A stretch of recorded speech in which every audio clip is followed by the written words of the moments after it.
حضرت یہ بھی بڑا ایک اہم معاملہ آیا ہے کہ ایک آدمی نے اپنی زندگی میں اپنا ایک پلاٹ اپنے ایک بیٹے اور بیٹی کو ہبا کر دیا، یعنی تحفہ دے دیا، اور ان دونوں نے اس پر قبضہ کر کے اس پر 4 دیواری بھی بنا دی۔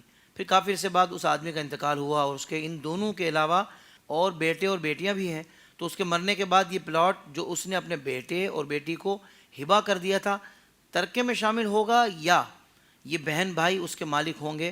تو یہ حضرت ترکے میں شامل ہوگا یا نہیں ہوگا؟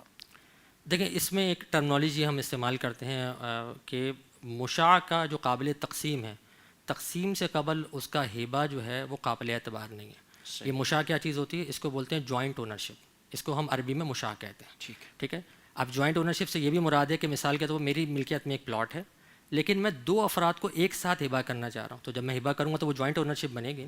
تو جوائنٹ اونرشپ 2 قسم کی ہو سکتی ہے۔ ایک تو یہ کہ اگر اس کو ڈیوائڈ کیا جائے، تقسیم کیا جائے، تو وہ قابل استعمال تب بھی رہے گی۔ مثال کے طور پہ 200 گز کا پلاٹ ہے، اگر اس کو ڈیوائڈ کر دیا جائے تب بھی وہ 100 گز میں ہو جائے گا۔ آج کل تو 80 گز کا پلاٹ بھی ڈویژن ہو جاتا ہے، کوئی مسئلہ نہیں، اور قابل استعمال ہوتا ہے۔ تو اگر ایسی چیز یہ جوائنٹ اونرشپ کے لیے کہ جو قابل استعمال رہے گی تقسیم ہونے کے بعد، تو اگر تقسیم سے قبل ہبہ کر رہے ہیں اور اس کو تقسیم نہیں کر رہے اور وہ جوائنٹلی اس میں اونر بننے کی کوشش کر رہے ہیں، تو شرعی طور پہ ہبہ درست نہیں ہوگا۔ لہٰذا اب اگر یہ جو یہاں پہ انہوں نے بات کی کہ انہوں نے 4 دیواری بھی بنا لی ہے، تو یہ دیکھا جائے گا کہ انہوں نے پلاٹ کے اندر ڈویژن کی تھی کہ بھائی یہ والا حصہ تمہارا ہے، یہ والا حصہ میرا ہے۔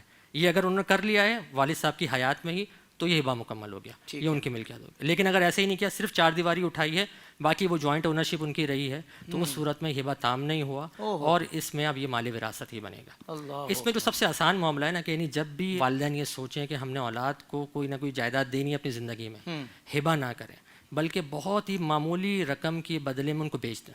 یعنی پلاٹ ہے 1000 روپے کے بدلے میں بیچ دیں، اور بے شک وہ 1000 روپے معاف بھی کر دیں، وہ بھی نہ لیں۔ اس سے فائدہ یہ ہوگا کہ یہ جو پیچیدگیاں ہیں ان سے آسانی سے بچ سکیں گے اور ان کی ملکیت بھی ہو جائے گی، کوئی پرابلم نہیں۔ سبحان اللہ، سبحان اللہ، بہت خوب۔ دیکھیں یہ حل بھی پھر علماء کرام ہی بتاتے ہیں کہ جس سے آپ کا یہ سارا معاملہ بالکل شریعت کے مطابق ہو جاتا ہے۔ ماشاء اللہ۔